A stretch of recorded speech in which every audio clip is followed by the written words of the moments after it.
Inyo pong napapanood ang aming live and exclusive coverage ng Final Four sa Season 91 ng NCAA.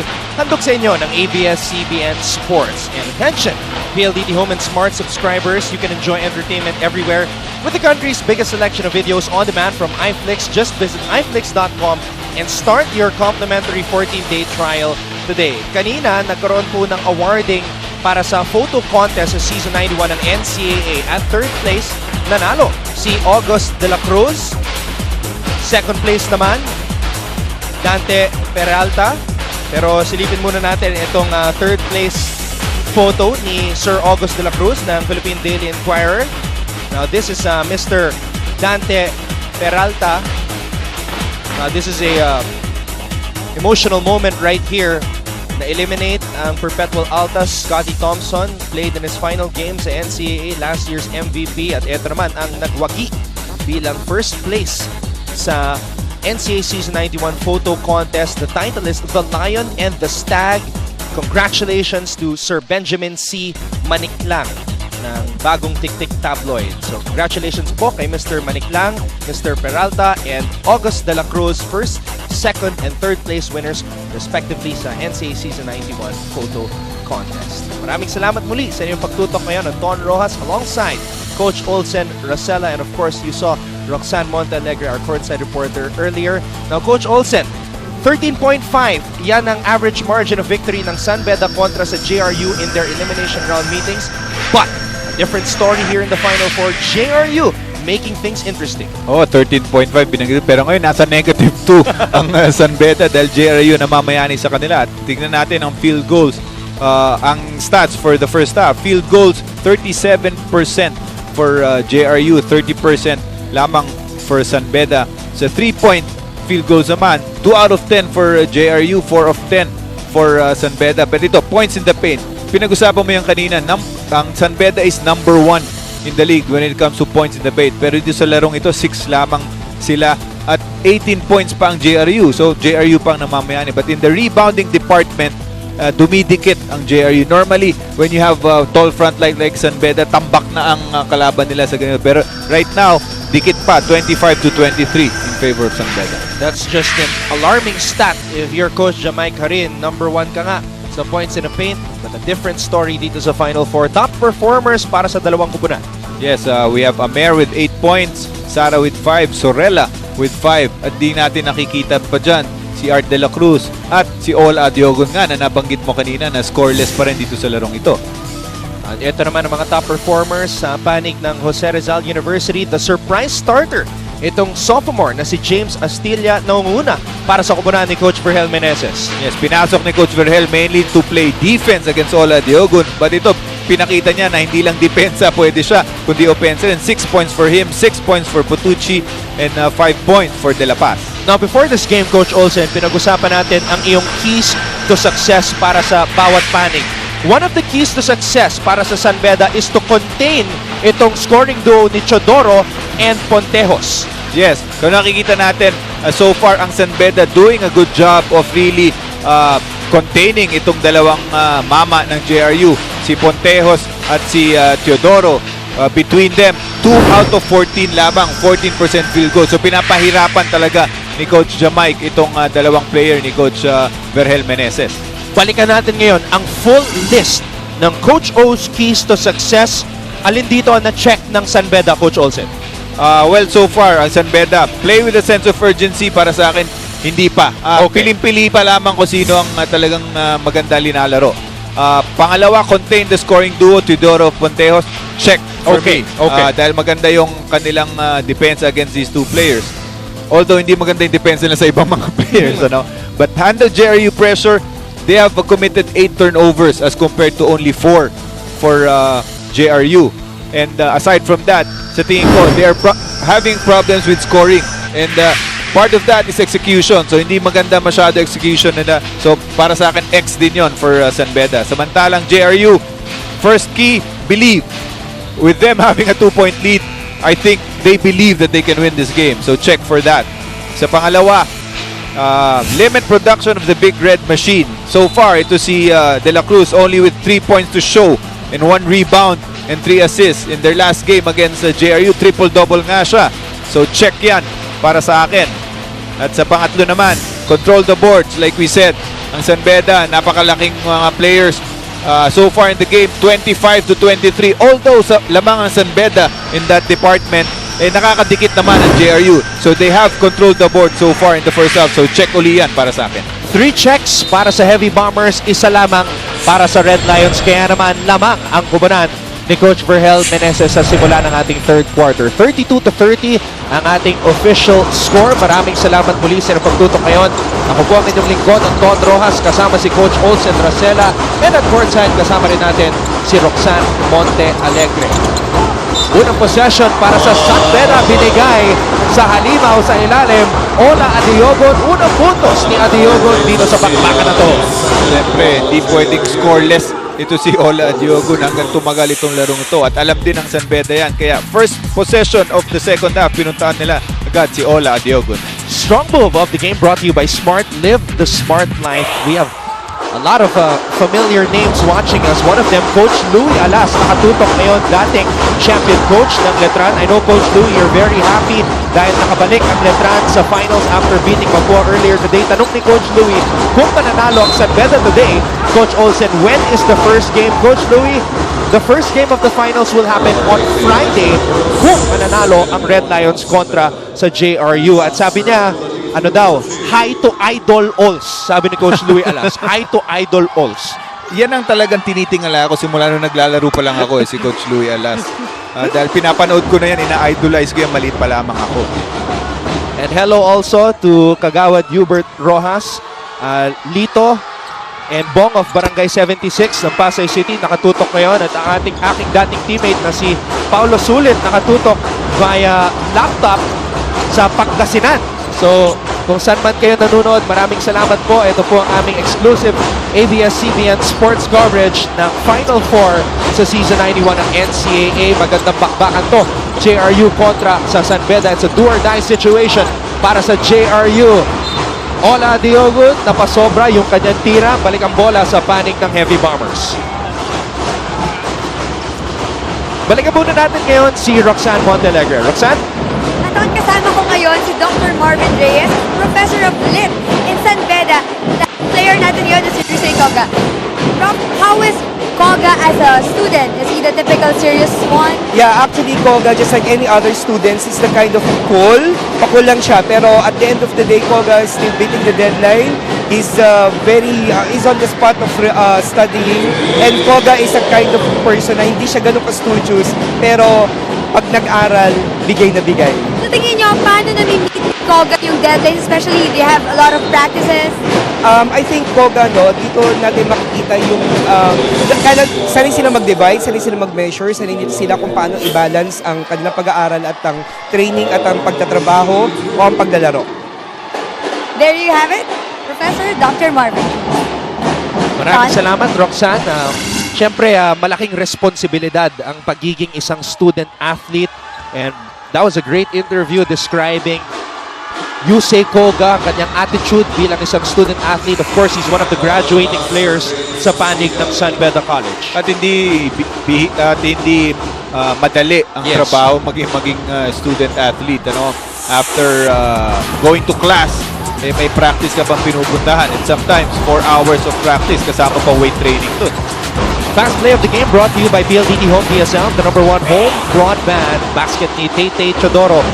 Ito na si Tay, pinasa sa loob, balagtas, nawala ang bola, babalik sa panig ng Red Lions.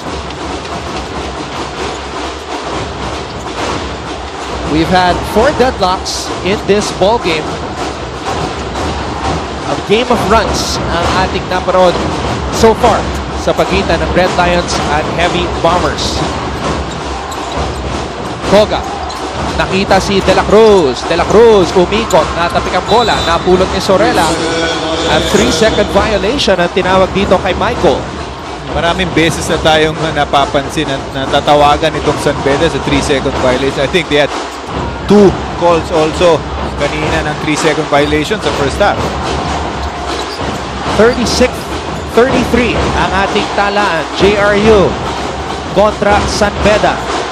JRU looking to force a deciding game sa Biyernes. Ito namang San Beda, gustong makaharap ang Letran na nakapasok na sa finals matapos manalo 91-90 kanina kontra sa Mapua. De La Cruz, dinabas ang bola, Amer for 3, bitin, tapi ka ng bola, kanino mapupunta? Mananatili sa panig ng Red Lions.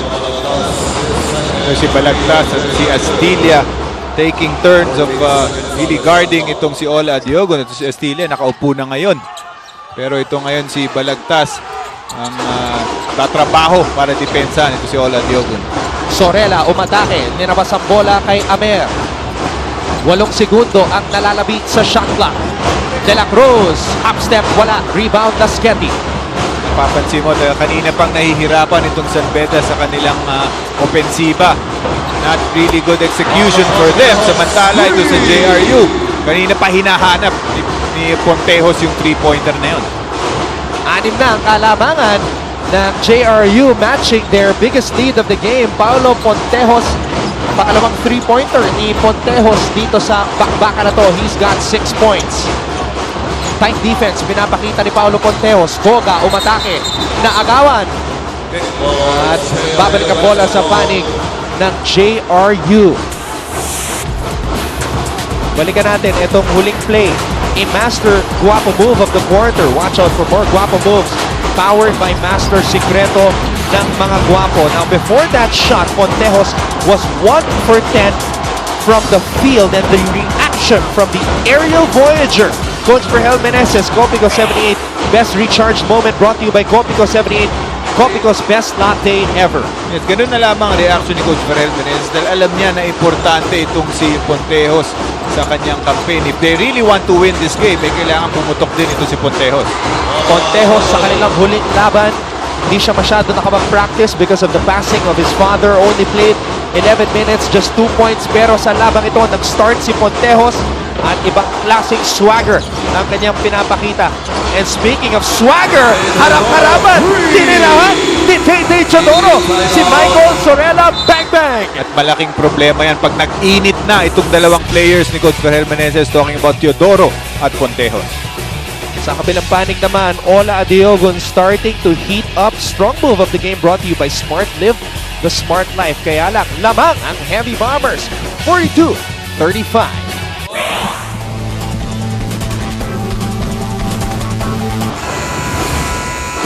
Nagbabalik po ang aming live and exclusive coverage ng Final Four sa NCAA Season 91. Ito mga big men ng JRU, Coach Olsen. Yes, in round 1, ito yung stats na makikita nyo between these two players. 16 points, 14 rebounds. In round 2, 10 points and 15 rebounds.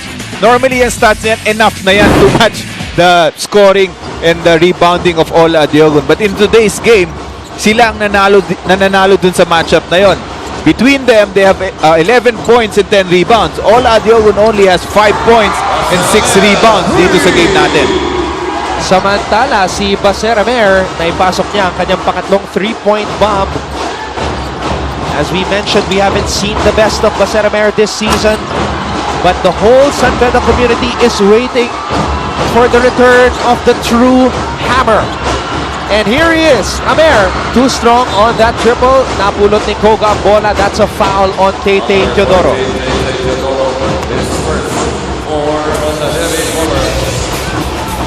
Balikan natin itong tira ni Jose Amer kanina. Jose Amer ng kanyang best game, September 25 against Mapua.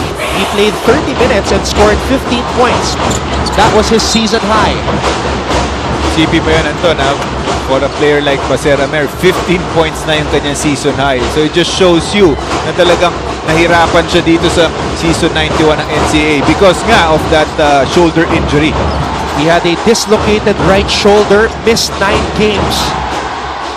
The most injury-plagued season para kay Jose Amer sa kanyang mahabang NCAA career. Lasqueti. Oh, what a tip-in right there by Abdel Patucci. Meron ng 10 puntos dito sa ating bakbakan. De La Cruz, he's got to get going. Para sa Red Lions, that's only his 5th point of the game. Pinanggit natin na ito for San Beda. Gusto nila manalo dito. Kailangan din to si Art De La Cruz. So far, only 5 points to show. Tay Teodoro, dire-diretso sa basket. 7 na puntos para sa pambato ng Lucena City. Tay Teodoro. Is scoring slowly, picking up for both teams. Kanina, very low scoring first half, 32-30. Pero ngayon, yung scoring natin medyo nagpipick up na para sa dalawang koponan. Fast play of the game brought to you by PLDT Home DSL, the #1 home broadband. Pinanganak sa Lucena City pero lumaki sa Barangay St. Joseph sa San Juan. Tay Teodoro leading the way para sa JRU. And this is one reason kung bakit yung scoring picking up na especially for JRU. Kanina in the first half, 5 points lamang between Teodoro and Pontejos. And then in this quarter, third quarter, 10 points na yung scoring duo ng JRU. At eto na ang pinakamalaking kalamangan para sa JRU dito sa ating bakbakan. An 8-point lead, 48-40. Koga umatras, pinasa kay De La Cruz, faking a handoff, pagdaan sa ilalim. 3 seconds ang tinawag dito kay Adeogun. Again, yung mga referees are very strict with that 3-second violation. So it's up to the players to adjust. Pang-apat na beses na yata, if I'm not mistaken, na tinawagan ito San Beda sa violation na yun. Copico 78 best recharge moment brought to you by Copico 78, Copico's best latte ever. Sigaw ng mga JRU fans, JRU community. Mabuhay Rizal, wanting to force a deciding game, but Michael Sorella with a steal and a fast break layup. 7 points para kay Michael Sorella. As I mentioned, his best skill is ball deflections, but can he stop Taytay? Tapos ang tira ni Taytay. He's defending the #1 score right now. Kanina, dinipensahan niya si Pontejos. Ngayon naman dito sa second half, si Teodoro naman ang dinidepensahan. Ito si Sorella. Long range gunslinging ang ginagawa ngayon ng Heavy Bombers. Long range bombing ang mindset ng JRU ngayon. Talking about Sorella, maganda yung lateral movement nito si Sorella. Very quick for his size, and more importantly, he has the length para ma-intimidate yung mga tira ni Pontejos at ni Teodoro. 18 players mula sa NCAA ang napili sa Professional League Draft. Michael Sorella was the 31st overall pick. Balagtas from Patucci, could not finish. Sinayang ang pagkakataon. Very good passing sana ang sasabihin ko. But of course, everything but the shot. Hindi nga na-shoot ni Balagtas yung easy layup. Libreng-libre siya dun. Ola Diogun, who has been in beast mode the past 3 games, but quiet dito sa Final Four so far. Just 5 points, 6 rebounds for the Nigerian behemoth.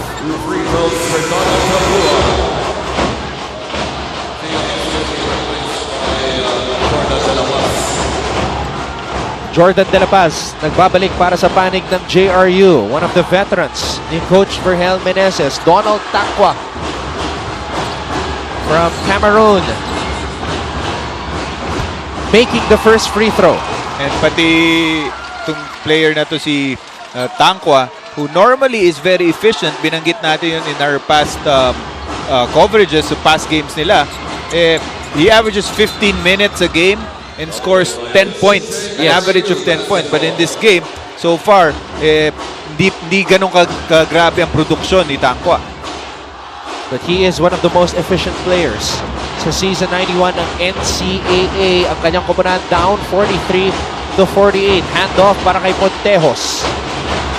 It's a screen from Patucci. Palagtas, tumira sa labas. In and out, rebound, Roldan Sara. Sara, na-recover ang basketball. Sara, rumaratsyada, umupo sa ere. Tongko, pinasa sa kanto, 3-pointer on the way, and it's good para kay AC Soberano. 7 puntos para kay Soberano dito sa bakbakan na to. What a way to run the transition for San Beda, ending up with that 3-pointer from the corner para kay Soberano. Isang field goal na lang ang kailangan ng San Beda para maitabla ang ating bakbakan. 48-46 para sa JRU. Kapos ang jump shot ni Patucci. Sara. Soberano. Bang! AC Soberano. knocks it down from downtown. Back-to-back triples for the rookie. Lamang ang San Beda 49-48. Magbabalik po ang Season 91 ng NCAA. Ilabas ang galing.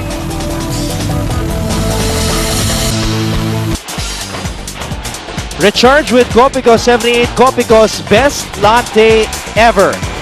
Now before we went to the break, AC Soberano, one of the best three-point shooters sa NCAA Season 91, knocked down back-to-back triples. He's a 35% three-point shooter pero naibalik agad ng JRU ang kalamangan sa pamamagitan ng isang fast break layup mula kay Estrella. 50-49. Sara Mocon. Unang puntos ni JV Mocon dito sa laban na to. And tingnan mo, the power of the three-point shot, Anton. Because of those two straight three-point baskets, lumamang na agad San Beda. And because of that also, bumubuka na yung ilalim ng JRU. So making it easier for guys like De La Cruz and ito si Mocon to hit those baskets underneath. Dan Sara, nakikita natin yung sleeve. Parang hindi na-injure yung kanyang hamstring eh. Pero maganda yung pinasa ni Sara doon. Again, that was the second three-pointer ni Soberano, giving that lead to San Beda. Pero itong si Roldan Sara, matagal ko nang nakita na ginagawa niya yun eh. Yung biglang nag-hop siya, parang nagsa-skywalk habang nagde-dribble. Parang mahilig mag-jump rope yan eh. Parang ganun yata yung ginawa niya nung bago siya ma-injure. He was just running down floor. Sanay na siya dun. Roldan Sara, who hails from Cagayan de Oro. Been a long journey for him actually. Dahil naglaro pa yan ng 1 year sa former NCAA school member De La Salle University bago bumalik sa San Beda community. This is his third straight year in the NCAA. Happy birthday, Abdul, who's on the floor right now. Sabi ni Riza May, Sara, one of the fastest players in the league, with a steal and the fast break layup. Walang puntos para kay Roldan Sara. Binanggit mo rin kanina, Anton, basketball is a game of runs.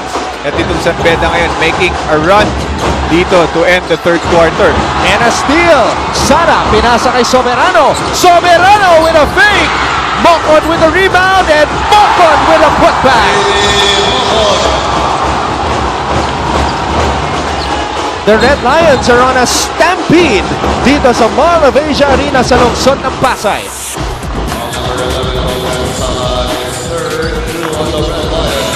JV Mocon ang kanyang dalawang field goals. Nangyari lang dito sa third quarter ng ating laro. And in this run of San Beda, di ginagawa ng JRU yung mga ginagawa nila nung first half eh. One, they're not controlling the boards as you saw in that last play, offensive rebound by Mocon.